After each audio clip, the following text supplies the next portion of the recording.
Hey guys, welcome in. It is Brad with College Sportscast. I have John Roberts on with me tonight, and we are here to do a weekend wrap up show, though the baseball's not exactly wrapped up just yet. Nope.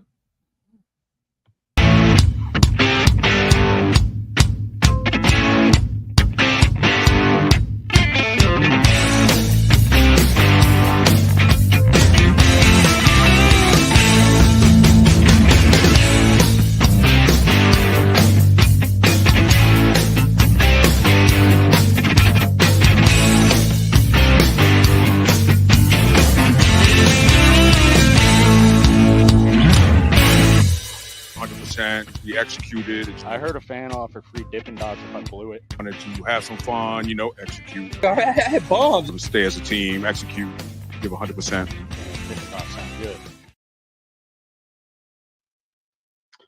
All right, guys, welcome back. It is Brad with College Sportscast. I've got my baseball guy on here with me today, John Roberts. What's up? What's happening? Man, I'm liking these baseball playoffs. Yeah, well, I mean, here's the deal. We've gotten a bunch of blowouts or high scoring games, not necessarily blowouts, but high scoring games. Some of them have been blowouts.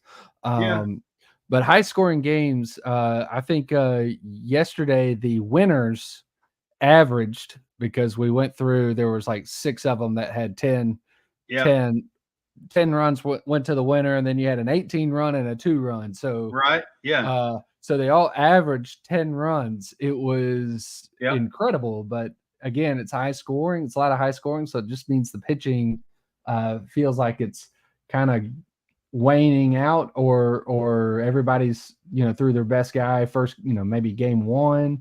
So it depends. Because it's game 2 for some yesterday. Game 1 for others. So there were 4 games that started on Friday. All 8 games were yesterday. A couple of them have wrapped up. So you had about 3 of them that wrapped up. They were all ACC teams that won. So UNC took care of West Virginia. You had Virginia, who took care of, I believe, UConn. Sorry, K-State. Yeah. Sorry, K-State. There was Florida State that took care of UConn. Sorry, I had the wrong state and the wrong UConn, or the wrong UConn with the wrong team. So so that's been so the ACC is taking care of business right now. Now, the final ACC team, right? There's only one more team that was ACC that's in this. There's 2 left. Two more. Yeah, and so one just forced or one is going to be in a game 3 tomorrow, and that's Georgia and NC State. So NC State being the ACC team. The other one is currently in game 2, trying to force a game 3, and that is Clemson and Florida. Florida won game 1 yesterday, and right now they are tied in the top of the 5th. Jack Caglione is pitching and has already hit a home run. There has been an ejection, a very controversial ejection in this game already. There was an incident at first base. The benches cleared out, and the runner that was on second base for Clemson came off of the bag and came toward the incident at first base. He was the only one that was ejected out of the game, I believe. Yeah, it was just the one. Whereas it was kind of a weak ejection, to be honest with you. Right. So that's what I'm saying. It's a controversial thing. It's not one that everybody would agree with, because, I mean, if you're going to eject that guy for doing what he did, then you should eject everybody that came off the benches from both teams. Anybody that approached first base that should not have been going in the direction of first base should have all been ejected. I mean, if you're going to lay down if you're going to go down with law of the land, you eject everybody that does that. Now, if you do that, it possibly ends up throwing everybody out. Who knows? So. Yep. Well, before we dive straight in here on everything that's kind of going on here with the baseball regionals, I do want to talk to you about our Facebook page real quick here. So if you are joining us on Facebook, you can help support us by sending us stars. Every star that you send helps us earn money to continue to make more content for you. Or there is a second way you can help support us, and that is you can subscribe to our Facebook page now. It's only 99 cents a month, and that helps us earn money as well. If you do subscribe, you get a special subscribers page, and I do post and do things just on that subscribers page, and that is another way that you can help support us. Also, like, share, view, interact on post and all that, and that helps a little bit as well. So I wanted to put that out there to start the show off with. Along the bottom there, I have our True Victory, and the code for our True Victory that is currently going there. True Victory is a veteran-owned sporting goods, and they have awesome stuff. Like I said, it's veteran-owned, and you can use the Fanboys for a 15% discount. So I want to throw those two things up to kind of start the show here. All right. With that said, I was going to start basically where with the number one team. So number one Tennessee is playing Evansville this weekend in a super regional. Yep. And Evansville is the 9th ever 4 seed to make a super regional. So we'll start with that. And in the first game, Tennessee takes care of business in this game, in the first game. These games, the 4 that I'm going to start with are the Friday, Saturday, and Sunday, if necessary, series. This is one of those, the Evansville versus Tennessee. John, I know you're paying attention to all this. How did you think about how this series started, and then the kind of surprise yesterday? So, All right. So I've been in Chicago. I was able to watch a little bit of some of these games, more so Friday than Saturday. Saturday I was driving back all day. I got a little bit of baseball in yesterday. So Friday, not surprising, you have a blowout win for Tennessee. I think Tennessee ended up putting up pretty good numbers on them. Ended up, I think it took a little bit, but they started kind of piling in. It was like 11-5 or 11-6. Right, but I think it ended up happening about midway late in the game when they started really pushing away from them. And again, that's exactly what you expect to see from Tennessee, hitting home runs again, left and right. A lot of balls were flying out of that ballpark. And then yesterday, Evansville was able to hang in there with them and was able to win 10-8. So, I got to give a shout out. So Evansville has the home run leader in the NCAA tournament right now. So they have before today's games. Yep. I mean, just in the tournament is what I'm saying. I got you. The tournament home run leader. Yeah. The tournament home run leader. Yeah. Right. And like I said, ball flies out of that ballpark. It plays small. I think there was somebody that called it a JV ballpark. On Twitter, and I thought that was kind of funny. It looks nice. It's got, stands that, go straight up. You've got stuff around the outfield, but it does play small. so ball flies out of the ballpark real easy. It doesn't seem like it is. It's incredibly small. It is 385, I think, either in the gaps or straightaway center. Auburn will play similar to that with 385 in the Canyon, 385. I think it's 385. It may be 400 straightaway center at Auburn, but I think Kentucky Proud Park's 400 straightaway center. See, and those are bigger parks. That one's going to be more of a pitcher's park, when you start playing, just because. But I mean, look, you get 385, 390. That makes a difference. 10, 15 feet, a pretty big difference. So, and that was really the. I think that's kind of the way it is that it just plays small. And so, I mean, let me give you a stat here that I've seen. You're the baseball guy. You probably know this, but Evansville yesterday was the very first 4 seed to win a game. There's only been 9 of them. They're the very first 4 seed to ever win a super regional game against the number 1 overall seed. Yeah, that makes sense. Now they're not the first one. Obviously, you said they were the 9th one to make it to super regionals. There have been a few of them that have made it to Omaha. So it's not the first one to ever win games in super regionals, but it is the first to ever beat the number 1 overall seed. Yes. And here's another stat for you. The number 1 overall seed, since they've gone to this model, and this model is the super regionals, and then regionals, super regionals, and then going to Omaha, started in 1999. So this is 25 years. Yep.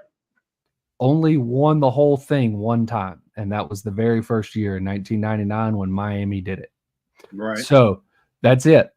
Yeah. Number one seed. Get that all year long, or all tournament long as well. Right. So they are the number 1 seed. I think 2 years ago, I think they were the number 1 seed going into it and got beat in regionals or super regionals. I think Wake Forest was the number 1 seed last year. They got beat in Omaha. So look, the number 1 seed has not fared well. Thank you, John. We got John Hammonds, our partner, who is asking me where Auburn is. As you can see, look, I've got Auburn. This is our home field apparel. Auburn baseball. It's in the Auburn baseball script right here. Very comfortable shirt. He's always going to be an Auburn guy. It doesn't make no difference. Look, I'm going to be an Auburn guy. Look, I understand they are. They just weren't that good this year. It's weird. You could say they weren't that good. They were very bad, or at least they had a very poor record in the SEC. Their pitching just wasn't great. They weren't giving. They gave up too many home runs. They didn't have a lot of swing and miss between those guys. But you put them in some of the other conferences around the country, and they might have won some of those conferences. Not gonna say they were going to win every one of them. Not every P5 conference would they have ever won, but they could have won some of those conferences. But the SEC just being as loaded as it is, the ACC this year, you probably weren't going to do anything with that either. You're probably going to end up faring the same. They did take out a few of the ACC teams this year, just in outside of conference. They were able to play Georgia Tech, and they did play Virginia, who's in the who is in Omaha. They did get through to Omaha, and they played Virginia very, very close this year. One game early in the season, and they played them very close and ended up winning. Or not winning. They lost by like 1 or 2 late in the game. Right. May have been even John, walk what off. do you think? What do you think is going to happen today? This is going to be game 3 in this series, Evansville, Tennessee. I mean, do you give the Purple Aces any shot here to win this game? Look, you're playing in game 3, so you always have a shot. But I believe, look, the biggest difference between the bigger teams in the lower seeded or the between an SEC or a P4, P5 team versus a mid-major is you're probably going to have a little bit more depth. All right. Yeah. Pitching depth, everything like that. And I just think that Tennessee's going to end up having more pitching. That definitely should matter. It should, and you're going to throw everybody. Everybody that can throw will throw. So I'm not saying it will matter. I'm saying it should matter. Right. So even the guys that threw yesterday, anybody that threw yesterday outside the starter is eligible to play. Anybody outside of Friday night starter, and even then, Friday night starter could come back as a closer. Not really sure if you really want that if you're Evansville, just because of the score that happened on Friday, but you could potentially see something of that sort. So basically, outside of the starter yesterday, everybody, and that's both teams, because even Tennessee it's a must-win for Tennessee as well. They probably have a lot better. Again, they probably have a lot better depth before going into that kind of panic mode. Evansville, the moment if they start in the game, you have to go into it. So Tony they the may Tiger going to show up. They who knows? But they may end up, having to pull and pull starters. Both teams could pull starters very quickly and go straight into bullpen. I joke, but he's a great coach. Yeah, no, he is, and he's been very tame. It seems like in the past year. That's what I said. Because he there for a while. I mean, he really has some emotion and like fire, and he's kind of been tame like this year. Correct. Yeah, and I think he's actually a little bit more likable. I mean, he was more of a guy that was kind of a brash kind of guy that you either loved him or you hated him. Now the fact that he has been more tame. He's kind of a guy that's a little bit more likable. I mean, look, he's a guy that has been on the Arkansas staff. He worked under Van Horn for a while, and then now he's taken over Tennessee. Tennessee has had multiple stints at number one overall in the country. Very, very well since he took over. Yeah, and so I mean, obviously he knows his stuff. He knows what he's doing. He has worked the portal as well. He's gotten guys from different places. Billy Amick, their third baseman, portal guy. I believe one of their outfielders is from Bama, so another portal guy. So there's several different factors, things. I mean, he's gone out recruited really well. I mean, look, they got Chase Burns in there originally, which he's now with Wake Forest or is finished. They finished their season and now could potentially be the number one pick in the draft. Who knows? There's several different people that could be potential number ones. But I picked Tennessee in this series. I was pretty shocked yesterday, to be honest with you, and I would be even more shocked if Evansville pulls this upset. I'm going Tennessee here. Right. I mean, I feel like they definitely have the overall better team here in this series. Doesn't mean in a one-game setting that anything can happen. We saw that yesterday. You have no idea, what can happen in a one-game. Get it to a game 3, and anything can happen. Yeah, I mean, game 3 and anything can happen. And so that's the thing. I mean, look, several of these games are going to go to a game. There's going to be a couple of these games that are going to go to a game 3. Tennessee and Evansville is a game 3 right now. Now Florida is just taking a 2-run lead right now, so it's 5-3 Florida. But Clemson is trying to push that to a game 3. Georgia, NC State is a game. They're going to a game 3. Yeah, they're going to a game 3. So, but it looked like all but the. Yes. Which one? The Tennessee. All but the Tennessee. That's the only series so far out of the ones that started on Friday. That's the only series that has gone to a game 3. Now, of course, So I was going to run through those here real quick with you. Right. You had UConn against Florida State. Florida State was the 8th seed overall in the tournament here, and the opening game, I mean, they just run roughshod over UConn and wins 24-4. Yeah, I posted in our group chat that they played football yesterday. That they played Yeah, it football looked on like Friday. a football I was score. like, what the heck is this? Yeah, 24-4. yeah, it was 24-4. I Yeah, think they played that one early on Friday as they well. did. I think it was one of those that game. I got to. I didn't get to see that one. I usually was clicking on and watching games, in the evening once we were coming back from whatever we were doing, and so I was able to, watch some of the later games, but I couldn't watch the, I couldn't watch the first one. And then I think where we were at, they were only.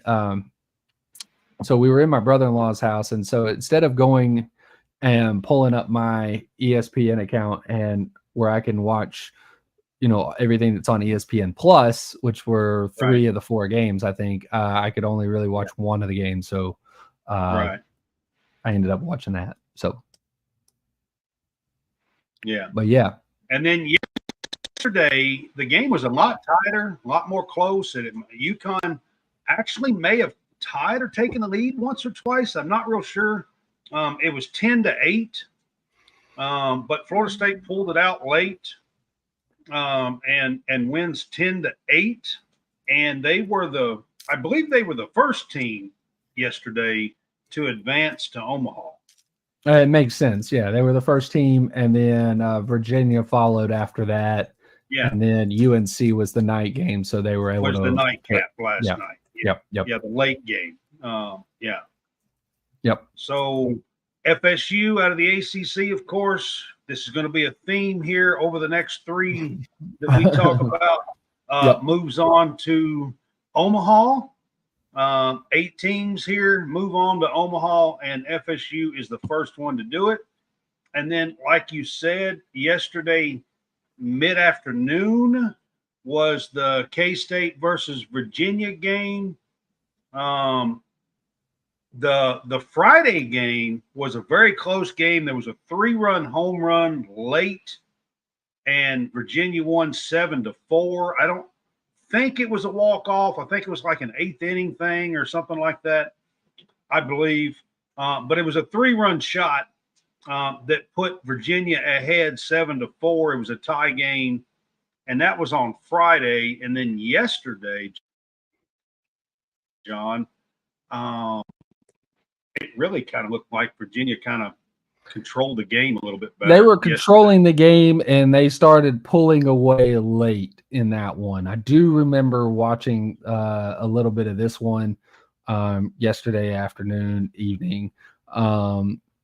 It seemed like they had like a 2 or 3 run lead, and then they ended up piling on late in the game in the 7th, 8th, or 9th inning, somewhere right around there. Because they would have been the away team. All of the host teams are the away team in game 2. So many of these were, they were going to bat in the 9th inning with whether they had the lead or not. And I think I know that Virginia did score a few runs late, kind of pad. Yeah, they win yesterday 10-4. So, they sweep the best 2 out of 3 here, and this is at Charlottesville. It was at Virginia. And they are the second ACC team here to move on to Omaha. Right. Now, late last night, this was the late game last night. You had West Virginia and North Carolina, and I can't remember Friday. Wasn't it a walk-off? Walk-off by Vance Honeycutt. Yes. This has been a relatively low-scoring series. I think they won 6-5 or 6 something like that in game 1. They won 2-1 in game 2. Yeah, 2-1 yesterday. Yes. Right. Vance Honeycutt scored both runs for Virginia for North Carolina in game 2. He ended up walking off Friday night Yeah. And then Saturday on the first pitch, hit a solo shot to lead off the game on Saturday. So in back-to-back pitches Back-to-back, of the series, because again, North Carolina was a visiting team. Back-to-back pitches in the series were Vance Honeycutt home runs. He walked off game one. He led off game two in the first with the first pitch of the game and went yard on that. His next at bat, he ended up having a bunt for a single, and later scored. I think they had about 3 hits or so in the second or third inning. He came back up and had a bunt single. There were a couple of hits that eventually scored him, and that was the second run, and that was all they needed. Yeah, I mean, it was in Chapel Hill, of course. They were the four. North Carolina's the overall number 4 seed here, and they win here at home. They had to have a walk off and win a close game here, but with K-State and West Virginia losing, just want to throw this out here. This is the first time since 2013 that the Big 12 will not have somebody represented in Omaha. That is pretty crazy. That's nuts right there. Another thing with Vance Honeycutt, and I did see this. I mean, I was watching this game, so I saw this live. He had an outfield assist, ended up having a double play. He ended up catching a fly ball in center field. And he's basically Mr. Do-It-All for North Carolina. Yes. And it was a crazy play, but it was one that they needed to have late in the game or in the middle of the game. And it was nuts. But yeah. Yeah, I mean, he basically done it all for this series anyway. And of course, North Carolina here and the Tar Heels move on to Omaha. And with that said, yesterday there was 3 tickets punched for Omaha. All 3 are out of the ACC, which there's still 2 more playing right now. Technically, you got Clemson still playing, and you got NC State still playing. Clemson has to come from behind. NC State is tied 1-1 right now. But there's still 2 other teams. Do they get half the field here at Omaha, you think? Well, it's possible. Here's the deal. Right now, Clemson has just hit a solo home run. They're now down 5-4 in the top of the 6th inning. Off of Jack Caglione. Caglione is still pitching, and has served up a home run. It is now 5-4, Florida. And look, it really depends on what Georgia shows up, because that team. We'll get to that series. Jekyll and Hyde. It's been 2 very lopsided games in that series. So you get a really good Georgia, you get a really bad Georgia. That's one team that could make it where they get half the field. Look, the SEC has had half the field. I can't remember if the ACC's ever put 4 into Omaha. I know the SEC's had 4 into Omaha before. And if Georgia gets eliminated here, then the ACC will be able to do it, and the SEC won't do it this year just because they only have 4 in the supers, and 1 would be eliminated if either one of these teams pulls it off. You'll have an SEC team eliminated. So I don't think anybody's ever put 5 in, but the SEC has done that multiple times. The ACC might have done it at least once. They're the only other conference that could have done it. I don't think the Pac-12, Big 12 have ever put 4 into one College I mean, World if Series. the Pac-12 has done it, it's probably years ago. If they have. They've never done it with the current teams that they do have. Right. So Right. the current formation, whether it was the Pac-10 or the Pac-12, they've never done it. The SEC's done it in the last 25 years, like 3 or 4 times. Right. That's what I mean. And they were the first ones to do 4 teams into Omaha. So, and I think, like I said, the ACC has possibly done it at least once, possibly.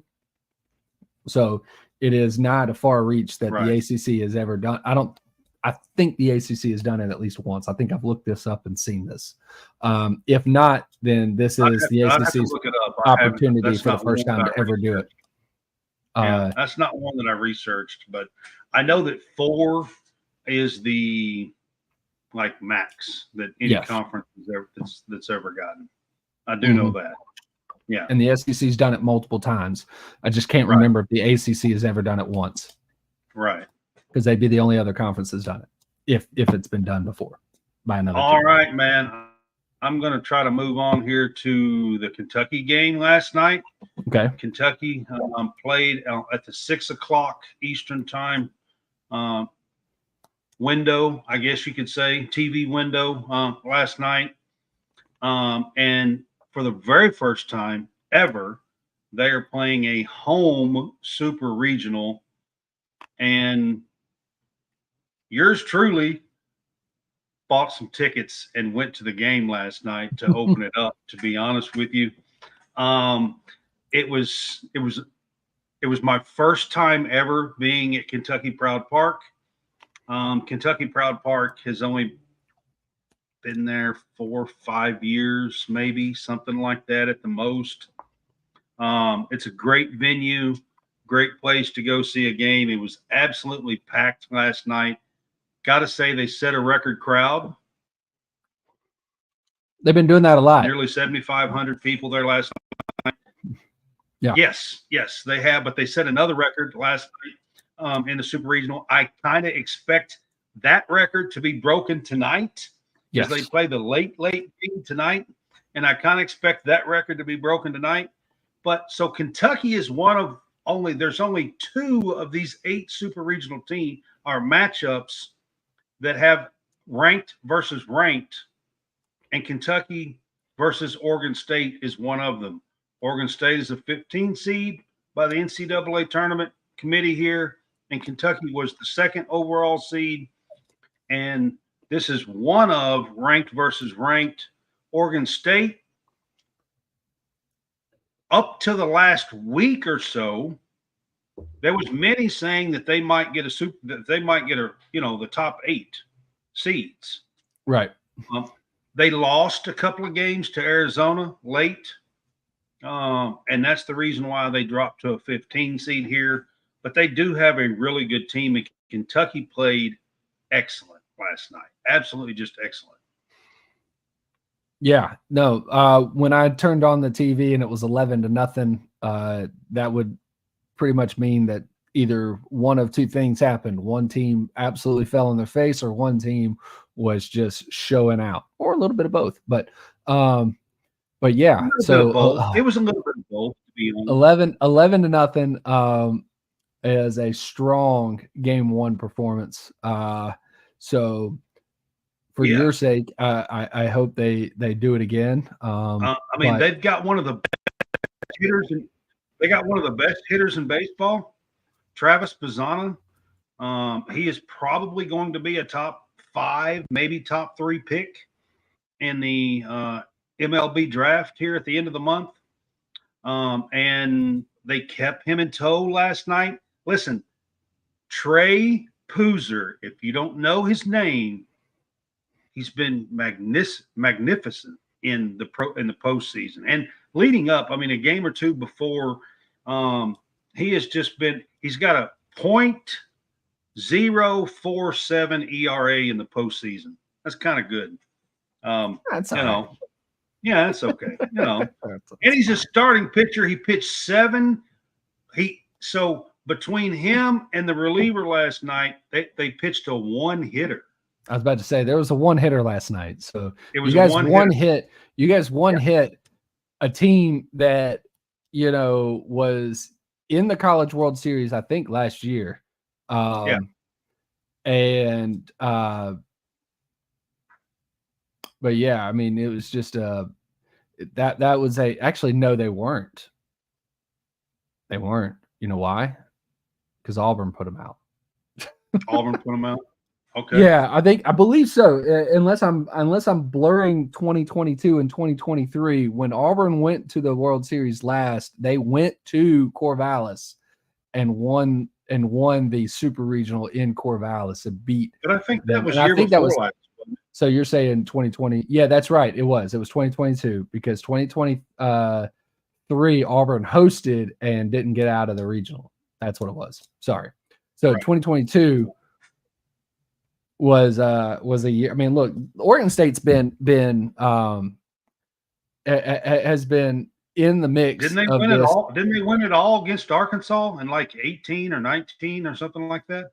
Yeah, so they did. They went back to back in the early aughts. So like 05, 06 or 06, 07, somewhere in that area, right. They went back to back, and then they won it again. I can't remember if they went back to back or not, but I thought they went back to back again. One of those being the Arkansas series where the first baseman for yeah. So that's God, I can't remember the guy's name, but I think he's with the Orioles, and I think he's actually playing Kerstad. I want to say that was Kerstad that had the ball in his glove. Yeah. First baseman for the Orioles, or if he's not with the Orioles, he's been called up at least once. But Kerstad had the ball. It was a foul ball. He should have got it. Went in and out of his glove, or they let it drop in between him and some others. Anyway, that would have been the last out of the game. They would have won the game. They would have won the series at that moment. It allowed Oregon State to hang around. Oregon State scored a few more runs, won the game, and then won game 3. So, yeah. And that would have been Arkansas's first ever College World Series. But since they didn't win that, they've yet to win the College World Series as good as they've been. So Kentucky now has a 1-0 lead. They play the late game tonight in game 2. It doesn't come on until 9 o'clock Eastern time. Yeah, I was about to say 9 o'clock Eastern. It's 8 o'clock Central. Eastern. Yeah, it's 8 Central, 9 o'clock Eastern. And you're going up against a perennial power here. You've got some really good hitters. I mean, I don't even – go look at Travis Bazzana's on OBS, okay? I didn't even know that was that number was possible, to be quite honest with you. I've never seen a number that high. If it's the one that I was looking at and it was correct last night on the scoreboard, I don't even know if that's correct, so I'm not even going to say it because it sounds insane. I've never even seen an OBS that high. But if it's right, wow, no wonder he's going to be a top 3 pick. Yeah. So his are you talking about the on base percentage? Yeah. Okay. So here's the deal. He's actually not even the number 1 in the country in that. He's number 2 in the country. But what is it? Okay. So his OBS or his OBP is 566. He's gotten on base more than 50% of the time that he gets up. Number 1 and the number 3 are a pair of Georgia guys. One is number 1 is Corey Collins, the first baseman for Georgia, has an OBP of 581. And then Charlie Condon is number 3. Number 3 with 561. He's right behind Travis Bazzana. But Kentucky here, they have been living on some really good starting pitching. Yes. Now, I Now they can hit the cover off the ball at times, and they can play small ball at times too. This is a really good team. My biggest concern is middle relief. That's where they've had any issues this year is middle relief.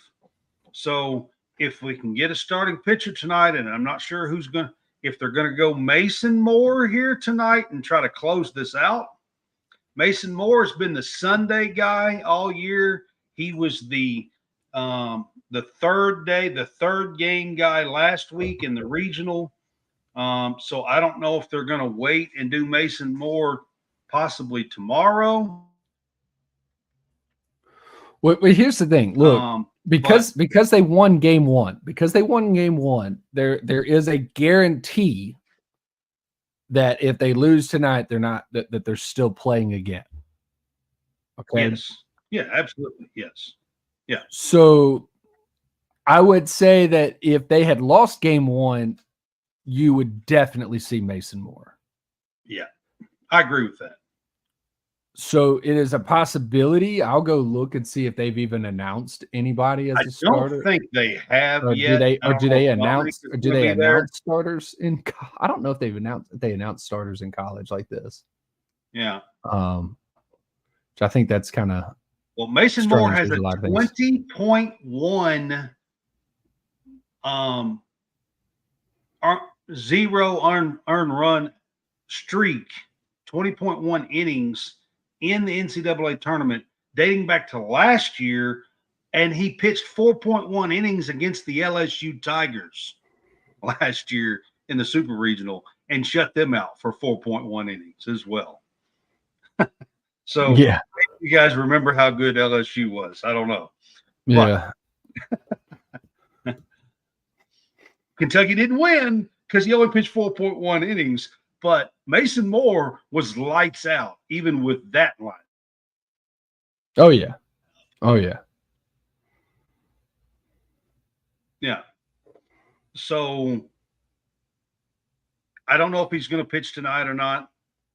They may go. I think it's Dominic is the Saturday guy that they've been using. Gotcha. Yeah. Both have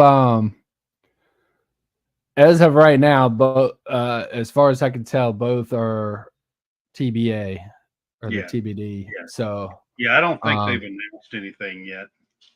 I didn't know TBD could play for both teams, but yeah. Yeah. So yeah, I'm pretty sure. But so if Kentucky can close this out, then it's the first time ever that they go to Omaha, and Kentucky is the only out of the current 14 teams. I'm not counting Texas and Oklahoma, and I'm pretty sure both of them have been too. But Kentucky is the only SEC team that has never been to Omaha. True story. Missouri's been. I guess Missouri's been. I guess they have because I seen a list. Yeah. I'm not sure when, but I've seen a list where Kentucky is the only SEC team that has not been to Omaha. Yeah, well, I mean, Texas and Oklahoma have already been too. So even if you add them, sure they're still going to be the only one. Yeah. Right. Yeah. I'm trying to think just because, I mean, Auburn's been like 5 times or so. I mean, both the Mississippi schools have won the whole thing. LSU's won it. Texas A&M has been. I don't know. I'd have to go look to see if they've won it. Arkansas's been. They've never won, but they've been. Yeah. South Carolina's won it. Florida's won it. Vandy's won it. Tennessee was there last year. Tennessee was there. So, Tennessee's been there. Alabama's been there. Multiple Vandy's times. won it. Yep. So, the only one, I mean, outside of Missouri, Missouri's the only other one that I wouldn't know a whole lot. They haven't been, to my knowledge, since they've been in the SEC. They probably haven't since they've been in the SEC. Yeah. No, they haven't because, again, I don't remember them being great or being that good while being in the SEC. But they did. Big in the 8. early 2000s, they did have a one pitcher. Now, this is one pitcher, doesn't necessarily mean that puts them in the World Series, but they did have one Max Scherzer early in the 2000s. Right. I believe he would have been there in maybe 2001, 2, and 3, or 2001, 2, and 3, somewhere in that neighborhood. Yep, right. that's because I'm trying to remember about how old he is. I think he's maybe 41. Well, 40, you can 41. see my colors here. Go Big Blue. I'm for Kentucky. So, I mean, Oregon State is no slouch. I mean, they are a definite, legit perennial power in baseball. So I expect to see them come out with some fight tonight. And you just never know how this is gonna work out. But to be at home and to have a 1-0 lead, and you got to win 1 out of 2, you can't ask for a better advantage than that. So you got Mason Moore, like I said, in the hole here. Just got to make a decision whether you're going to pitch him tonight or you're going to wait and pitch him tomorrow in a possible game 3. Right. But I mean, Kentucky's in a good spot, and they won big and shut them out. One hitter last night, and we've been talking about all these games with 10 and 18 and 24 runs and all this stuff. When you can one hit somebody and shut somebody out, that's pretty impressive. It is. It is. It is. It doesn't matter who you are or what team you did it to. If you can one hit anybody, then this is a team to. I mean, look. I mean, you can. It's something to be proud of. It doesn't matter who you do it to. It doesn't matter if you did it to, a D2 school. I mean, a D2 school still got several players that can play. Yeah. And right. Should be able to, find some form of hole or whatever in the defense to get a hit, and, to be able to one hit somebody, no matter who it is, especially even on this stage, in this, in this part of the tournament, in the super regionals, when you're essentially the Sweet 16 of baseball and you one hit somebody, that's pretty impressive. Yeah. So, yeah. I mean, it was a great game. I love the atmosphere. I mean, it was great to be there. Like I said, to help support and to be there for the record. But most likely that record's going to last for about 24 hours. Correct, because I think that record will be broken again tonight. So or if Kentucky, it goes to game 3, it'll be broken tomorrow. It'll be broken again. It'll just be broken again. It'll be broken again tonight, and then I think it'll be broken again tomorrow if there is a game 3. So, Kentucky has got a history of doing this over the last couple of weeks. Every time there's a home game, it just seems like they break whatever the attendance record is. Each progressing day. So whether that is during the regionals or during the last few series at home, they were breaking records. So they were breaking records I fully expect them to break the record tonight. And then if there is one again tomorrow, they'll break it again tomorrow. Yep, I agree. All right, so this next we're going to go to, this is the other series that I was saying is ranked versus ranked. You've got NC State versus Georgia, and this one is the one I was talking about, John. It's just been lopsided. We've had 2 games now on Saturday and Sunday. These are all Saturday, Sunday, and Monday, if necessary, series here that I'm talking about now when I started with Kentucky a second ago. NC State wins 18-1 yesterday, and then today Georgia wins 11-2. Right. Yeah. That's just it's nuts. Yeah. Getting spanked 18-1 in Athens in game 1 is a little eye-opening. Because this is in Athens. It is. For Georgia. So for them to come back, though, after a spanking, like 18-1, to come back and win 11-2. They were up 11-0. They hit a couple of solo shots, I think, late to make it 11-2 here in the game today. But so we get a rubber match tomorrow. We get at least one Monday game here. So we're going to see at least one game, match up and some Monday baseball here. Yep. Look, the teams here and today, look, I'm looking at today's stats here for the box score for today for Georgia, NC State. Look, it looks like NC State, because of the way that the game went yesterday, would have held Charlie Condon, one of the finalists for the Gold Spikes, to next to nothing. Today he was 1 for 4 runs scored, a walk. So, whereas I would imagine yesterday he was probably in the 0 for. He was, I'm business. pretty sure, yesterday. Yeah. So, but you're keeping the home run ball down from him.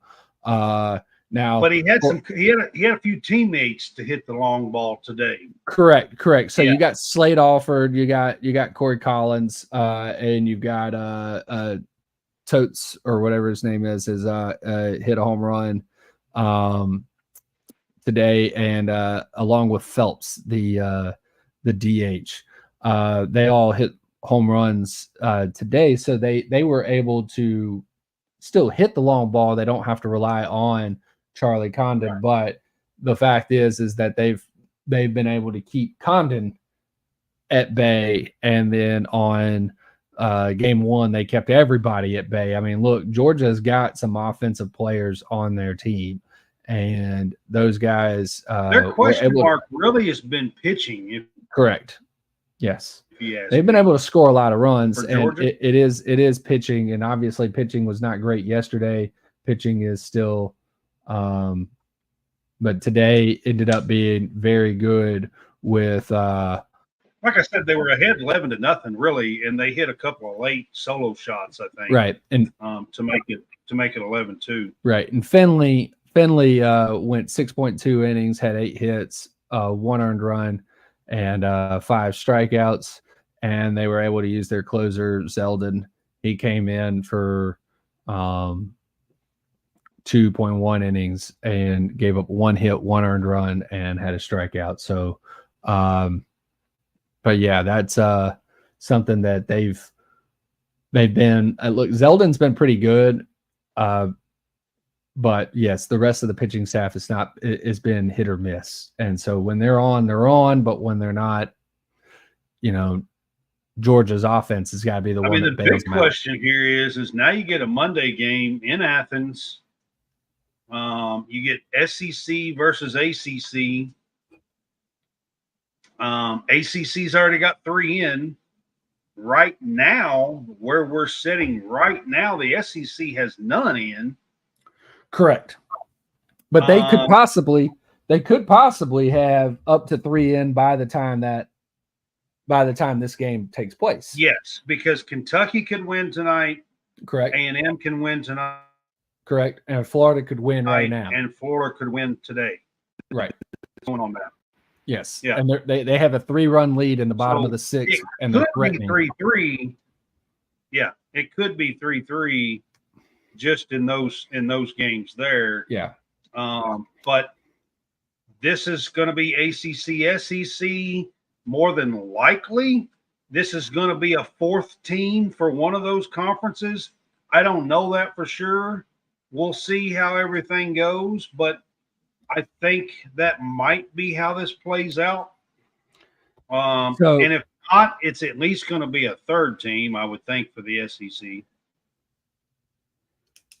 So we could potentially, and I'm looking at this right now. Let's look at this. We've got that one's in. That's 1 ACC. That's 2 ACC. That's 3 ACC. Now, we could have Tennessee, A&M, and Kentucky all in. That's 3 SEC with the 3 current ACC, right? Yeah. if they split these two games, so say NC State takes out Georgia tomorrow, And Florida takes out Clemson. And Florida takes out Clemson, then you've got 4 and 4. And it's all SEC, all ACC. And that's that. I don't know if that's ever happened before. I don't think that's that's never happened before, because you've never had 4 teams from 2 different conferences in one single year. Like I said, the SEC has definitely put 4 in at one point, but there is a big I don't chance remember if that could happen. Right. Yeah. I mean, look, there's a pretty good chance. Right. And if Oregon or Oregon State or Evansville don't, come back and put out one of these SEC teams in, then look, you're guaranteeing an SEC or ACC team with the Georgia and the Florida series. Doesn't matter which way it goes. Right. It could go either way. But right. Yeah. So look, the ACC has got a potential to put 5 teams in. The SEC has a potential to put 5 teams in. Yeah. And it could be 5 and 3, or it could be 5 and 3 the other way. So it is absolutely nuts that this could happen. I think Texas A&M should be able to shut the door on Oregon tonight. We're going to get into that series in just a minute, but I think that they have that ability to do that. I think Kentucky has a pretty good shot to go at least one of the next 2. It may not be tonight, but I think they've got a shot to put one of the next 2. I feel like Kentucky does. I really do. I mean, you got to feel really good with being 1-0 to be able to put shut the door. So and having Mason Moore still in the bag, right? That helps. That helps really a lot. Makes you feel a little better too. Right. So I think Tennessee this NC State Georgia series though, man. I mean, that one's it could literally go either way. It could. I mean, look, we got some NC State guys in our group chat that we talk about. I mean, like they're one of these. I'm like, well, I don't know. Pitching's the problem, but we're not really sure which one, which pitching shows up. Same thing with Georgia. Pitching's the problem. Right. The offense has been good, and it just depends on what shows up. I mean, obviously Georgia. I'm gonna be honest with you, John. I picked against the SEC here I put a post out on Twitter and on Facebook with my pick'ems before the game started on Friday morning. I actually picked NC State here in this one. Yeah. So I'm not gonna say that, I'm just letting you know I did make some pick'ems and I did pick against Georgia here in this one. Mm-hmm. But with that said, moving on to the next one, I went with Florida in my pick'ems here in this series. Still looking pretty good. Looking pretty good right now. It's looking pretty decent. That pick is. Yeah, they're going to the top. Going to the top of the 7th, and Florida's got a 7-4 lead. So yes, and they won yesterday, so they could finish this series off in 2 at Clemson. Clemson is the 6th overall seed here, and Florida has them on the ropes. That's right. So, some of the top seeds like Arkansas and a few others went down early in the regionals. This is one of these where there's another one of the top 8 that could go down right here, with Florida knocking off Clemson if the score holds out and remains true right here. So that's another top team. Helps out Kentucky if Kentucky were to put away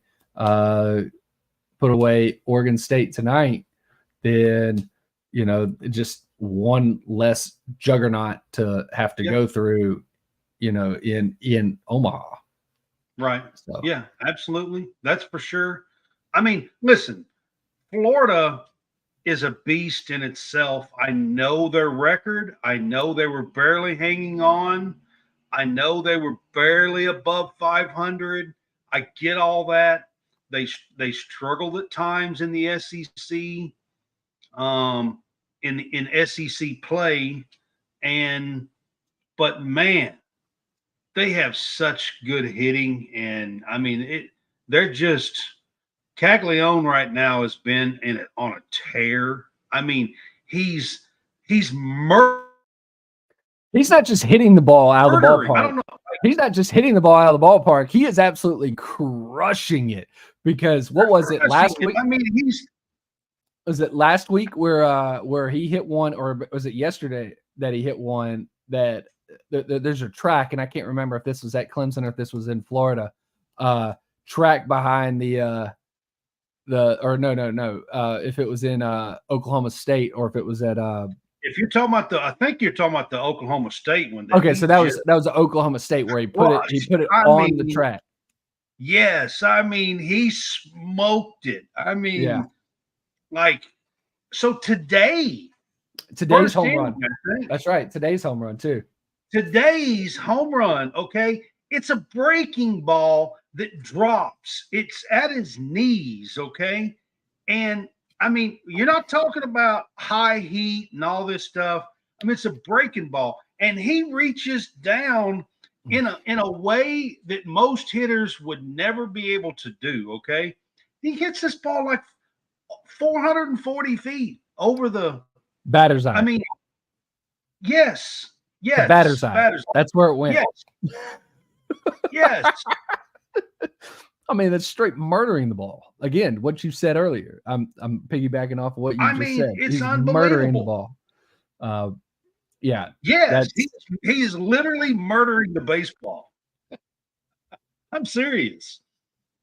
I mean, and he's dangerous. He's got 33 home runs. I mean, the way he's hitting, he's going to catch Charlie Condon. He will. So he's got, obviously, if they win today, he will have a minimum of 2 more games to play where he can catch up. Right. They will be played in Charles Schwab Field or Charles Schwab Stadium in Omaha. Still have 34? Condon was at 34 the last time. Here, let me look. I've got the. He was at 34. I've got the offensive stats right here. He is at 36. 36. Okay. He is at 36. Caglione is at 32. 33 today. He hit 33 today. Okay. Yeah. So then he's got 3 more to go. He's got 3 more to catch up because Condon hadn't hit one in the supers yet. So right. And he's played 2 games. And Caglione's hit 3 games in a row. Right. Homers. Yeah. Yep. Yeah. So this is another ACC SEC series here. Right this minute, it looks good, but in baseball, you can't catch your chickens before they hatch. Nope. Nope. Saying, So you never know here. This is at Clemson. They're probably going to try to do a 7th inning stretch and have a little rally here. But we'll see what happens in this series. Right. Yep. And then the late series last night was Texas A&M Oregon at Texas A&M. And this is Kentucky in this series will be the last hurrah for the Pac-12 as we know it. You have Oregon State and Oregon in the Pac-12 as we've always known it for 100+ years. And these are the last 2 teams here. Both lost last night. Both are on the ropes tonight. And Texas A&M did put, Oregon did put up a little bit more fight. They had a 6-3 lead in this game at one point in time last night. They did wind up losing 10-6 in this game last night. But do you think? I mean, Texas A&M has such good pitching and hitters, right? Like it's just, I think they're going to be a tough out even tonight. Yeah, even with.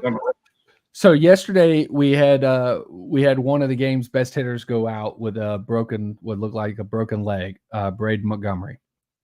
So Texas A&M will be without their right fielder, Braden Montgomery. He, I believe, had a collision with the catcher and broke his leg yesterday, so he is not going to play. But does not mean that doesn't stop Texas A&M's offense, because you still got Jace Laviette, and you've got you got several other players on that team that can still mash the ball. All right. So, but Montgomery is out for the remainder of whatever Texas A&M season is. So no matter how far they go, he will not play another game. But still, like I said, their offense is still crazy without him. It's still crazy. They're still really, really stinking good. So I still think that their pitching and their hitting will outdo Oregon, no matter how good Oregon has been over the season. But yes, they I think A&M does it, and they do it today. I think they could even bring out Aschenbach back in to close the game out, even though he threw multiple innings last night. Aschenbach is one of the top pitchers in the country, and one of the, if not the top reliever. So they will more than likely, if they've got the lead going into late in the game, they're going to throw Aschenbach. Well. So, yep. Yeah. That's kind of what I'm expecting to happen here tonight. Out of all the games that are left, out of everything that's left, this is the one I'm the most certain of. Yeah, that A&M is going to win, and that they're going to win. Not only they're going to win the series, but they're going to do it tonight. Yeah. So, all right. So that kind of gets us through the supers here in NCAA baseball super regional tournament, the super regionals here. So I'll put that to bed, and I have a couple of topics. I don't want to take a bunch of time on it. okay. But there's a couple of kind of big things that's going on. And the first one, I'm gonna dig into the Caitlin Clark left off the women's Olympic basketball team. Do you view this as a good or bad thing, or do you view it as a snub, or how do you view them leaving Caitlin Clark off the women's Olympic basketball team? Okay. How many times has the women won the gold in women's basketball? I think every time since the WNBA's been around. So it's like, say, seven last seven Olympics, maybe. Like yeah, something like that. Yeah. So with or without Caitlin Clark, they're probably still going to win another one. Yes. And if you look at the lineup, they have a good team. Right. A great team. Let's put it that way. They have a great team. If you look at the lineup, they have a great team. Look, right now, Caitlin Clark has been such a divisive person within the WNBA and within sports in general, women's sports in general.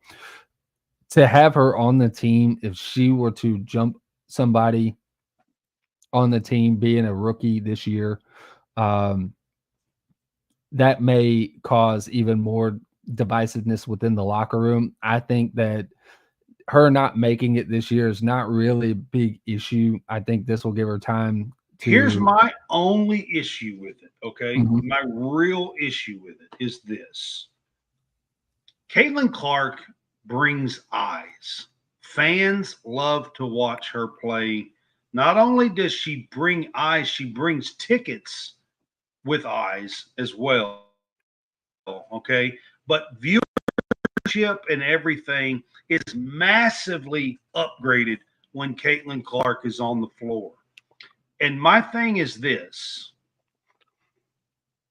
I feel like women's sports, by not having her on the team, the one thing that you're doing is you're missing the opportunity to raise the viewership significantly a significant amount.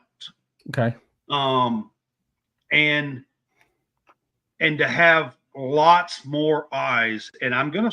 So 2 nights ago, the Washington Mystics and the Indiana Fever, who are 3-20 on the season, okay, combined. If you combine their records, they're 3-20. They were, okay. They drew over 20,000 people to a game in Washington, not Indiana, in Washington. It is the largest crowd to watch a WNBA game since 1999. It's the largest crowd ever to a game that is a bunch of two trash teams with the Washington Mystics. Right. You know what I mean? Mm-hmm. Now, and here's another, I want to put a little caveat with this as well. With Caitlin will rise eyes and viewership on the team. Okay. And you also put Brittany Griner on this team. Brittany Griner done a few things with the Hate America stuff, Death to America, stuff that she's done. The stuff in Russia, the Black Lives Matter. I mean, Brittany Griner's done some things in her career that I believe, with her being on this team, you will see people shut women's basketball off. I think you will lose some viewership simply because Brittany Griner is on this team. So you've got somebody who is going to massively increase viewership, and you got somebody that's probably going to drop some viewership. And my thing is this: I feel like out of all this has nothing to do with basketball. It has to do with building your brand, building women's basketball in general as a sport.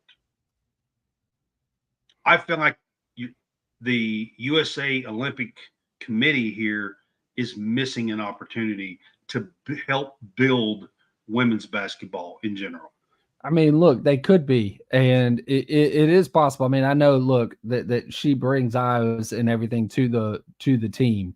Again, with the team aspect, if there is still a divisiveness between the team, you want to have the team as a one thing, and it's not necessarily to bring eyes or anything like that.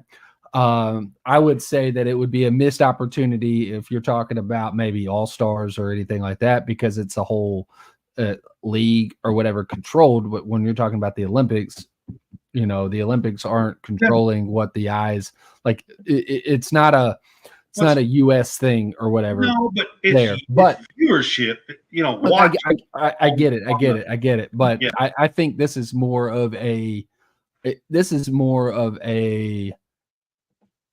divisiveness within the sport, within the team, when you look at it from that point, right there, and that's the only thing that I can really see with this point, John. You're talking about divisiveness in the team and having a team that gel and likes each other and that kind of stuff. If you look at it from that point, I really don't have an issue with it.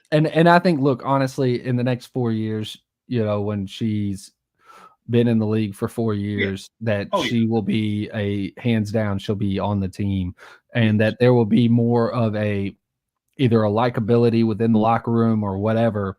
She will have had 4 years to prove herself within the WNBA, to not only to the players and the other players within the league. And I think that there will be more of a respect to her. And you won't see as many people, running up and knocking her out in the middle of a game, Right.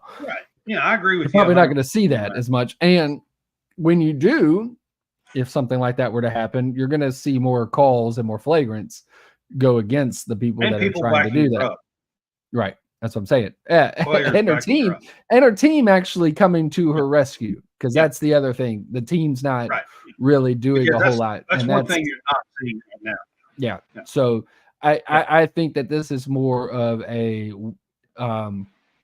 the team is more of a cohesiveness, and I think that's the reason why he's left off this year. If this were year 2 or year 3, if she had been in the league for 2 or 3 years, then I would say it's more of a snub. But I don't think it's as much of a snub this year I don't really feel as like it would be as it would be if this were year 2, year 3, year 4. I think there's certain ways to look at it. If you're looking at basketball stuff on the floor and a team and everything else, then no. But if you're looking at it as far as building a brand and viewership and people wanting to pay attention and watch and things like that, then I think Caitlin Clark has to be there. So I mean, it just depends on what you're talking about, in my opinion, on this. Yep. But the second topic, real quick, that I wanted to talk about is Dan Hurley is currently being offered a reported $8 million, $100 million by the Lakers to be their next head coach. Of course, Dan Hurley is the 2-time defending champs coach of UConn. And, I just wanted – so it's kind of twofold. Do you think the Lakers, get their guy here? And then how is that going to leave a hole not only at UConn, but in college basketball? All right. So, one, as far as the Lakers concerned, there's multiple things. It's not just the money that they're trying to throw at him. The question is he's been living over here on the East Coast, and you're about to pull him all the way to the West Coast. They're trying. So one, how easy is that going to be to pick his family up and move out to the West Coast? Does he have more family out on the West Coast? Because, again, he's the son of Bob Hurley, right? He's in the East Coast. Well, so Bobby's at Arizona State. Right. So, again, there's other factors. It just depends, again, a family thing. It may be more than just money that is that's being that would pull him from being a college coach to being the coach of the Lakers.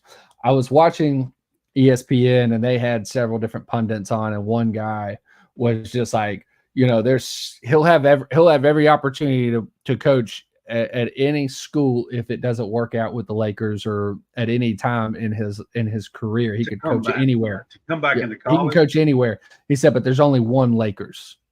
Yeah. And I said, well, that's true. Yeah. But at the same time,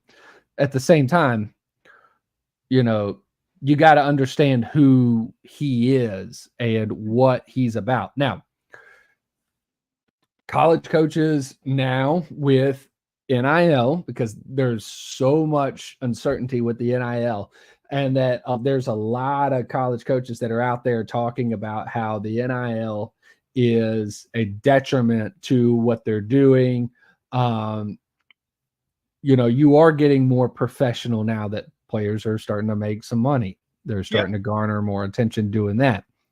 But it really depends on what his deal is with that. He's been able to work around that. He's been able to have a team in UConn at a discount because they're not paying as much money in the NIL, and nor are they planning on doing that. So, it just depends on, does he feel like he can still sell, UConn to players without selling them that they're not going to make, bukus of money in the NIL. Right. So if he feels like that he is okay with that, then he may still stay in UConn.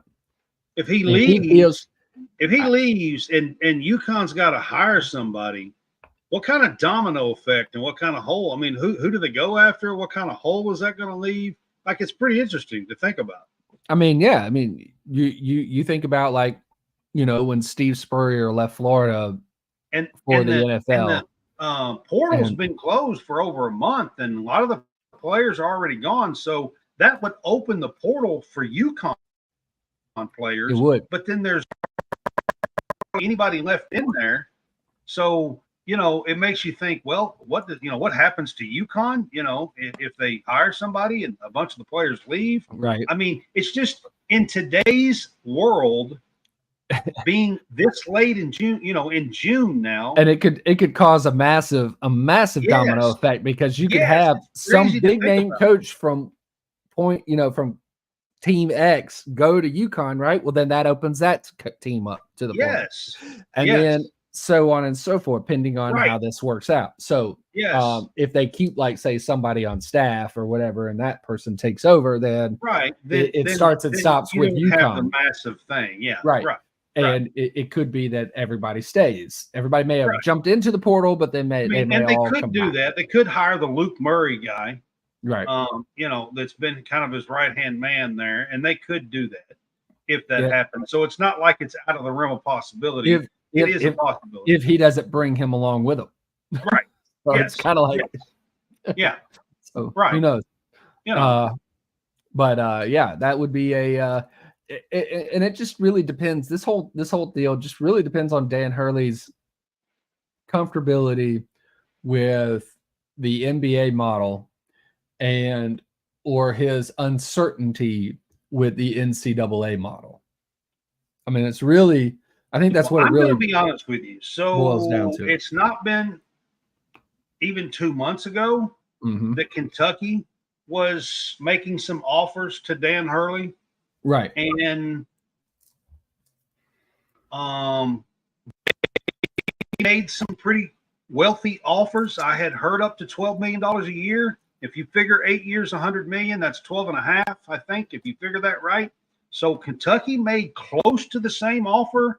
I don't know years wise or not, but money wise, they made close to the same offer per year that the Lakers are making here.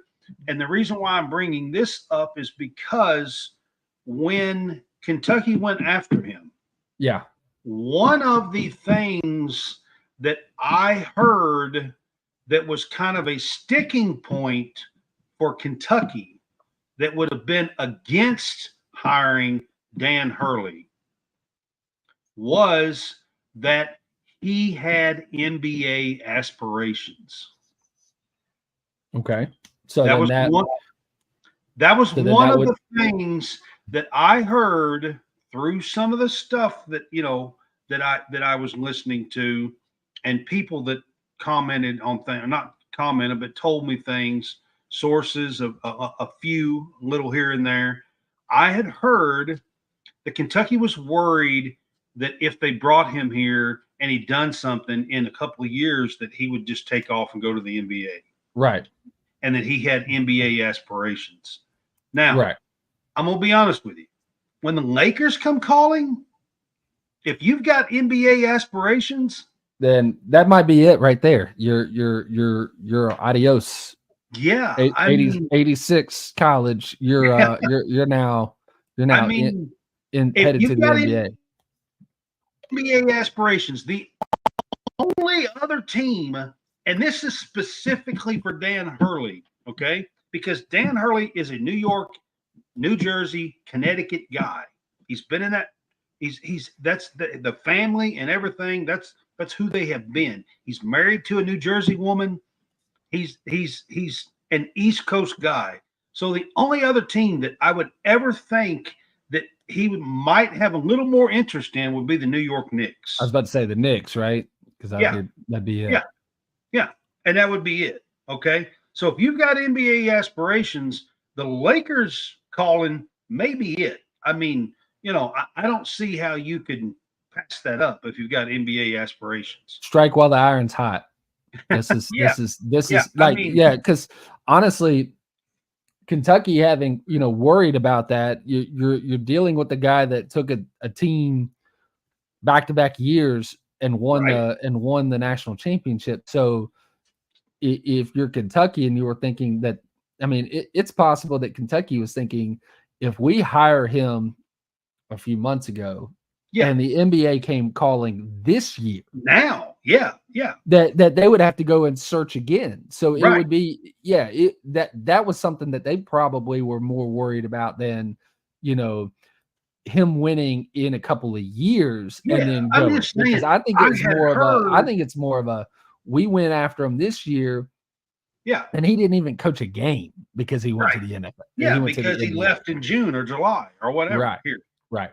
Because you got to Yeah, wait for yeah, the NBA to absolutely. finish, and And that's I had heard through some pretty reliable stuff that he had some NBA aspirations and that he eventually wanted to be in the NBA. well, the Lakers calling could be the call that he's been waiting on. I know that it could be he would probably jump faster at maybe a New York calling, but the Lakers calling, and that may be one that gets him. So we may see a large domino effect in the next few days. I don't know. Obviously they've made some offers to him. There was talk that we may hear a decision today. I don't know. Yeah, and the NBA finals are not even, they're what, one game in, maybe two. So he was supposed to have a meeting with UConn today. I don't know if that meeting was with the brass. I don't know if it was with his players, but I had heard that he was supposed to have a meeting with UConn this afternoon. Well, we may find out in the next few hours. Yeah. So, just throwing out some stuff here. You never know. I mean, he is an East Coast guy at nature. Bobby Hurley is at Arizona State, so maybe there's some stuff that's not too far away from out there and that kind of stuff. Some family and things of that nature as well. But I do know that his wife is a true Jersey girl, and it would be something for her to move to LA. So, and she has a little say so in this. I will say that after Kentucky going after him as well. So, correct. So that's another thing. The sticking point was that his wife, he doesn't, that he's going to consider what she wants and, and everything like that too. So, so you got all that to consider, but it's possible that it could be a big hole to fill here in the college basketball world and could be a large domino effect if things fall that way, because you're not only talking about a coach, you're talking about players being able to jump in the portal as well for 30 days. So today's college athletic world is a little different and crazy, and it could get pretty crazy, if you got 6 schools, domino effect, and players jumping in and everything, I mean, just watch what the football one went through when Saban retired. I mean, because there was that much that happened after Saban. So that was so pretty credible. And Dan Hurley being back-to-back champs, it's going to be that big of a deal, so in the college basketball world. So Yep. All right, guys, we have run this about the course that I was planning on doing today. We'll close the show out with this. John, I'll let you talk about our home field apparel. All right, so real quick. Home field apparel is one of the most comfortable shirts that you can buy. They are a college or a vintage college sports apparel. They do also do some professional sports as well with the NFL, with the Indianapolis Colts, because they are based out of Indianapolis. But you can go to homefieldapparel.com or download the app and purchase your own shirts, such as this Auburn shirt that I'm wearing right here. They've got several schools, about 150 to 180 schools right there that have signed on and are officially licensed with those schools. And again, vintage looks. So there are some really awesome designs that they have. And if you go to their site and you go and you make your first purchase, put in code CSCAST for up to 15% off of your first purchase. How'd I do there? Is that great? Yeah, that's good, man. That's good, man. I just wanted to close the show out with that, man. I appreciate it, guys. We will see you a little bit later in the week. I'm hoping to do a game day pick'em for Omaha. There we go. Later this week. Yep. All right. Y'all have a good night.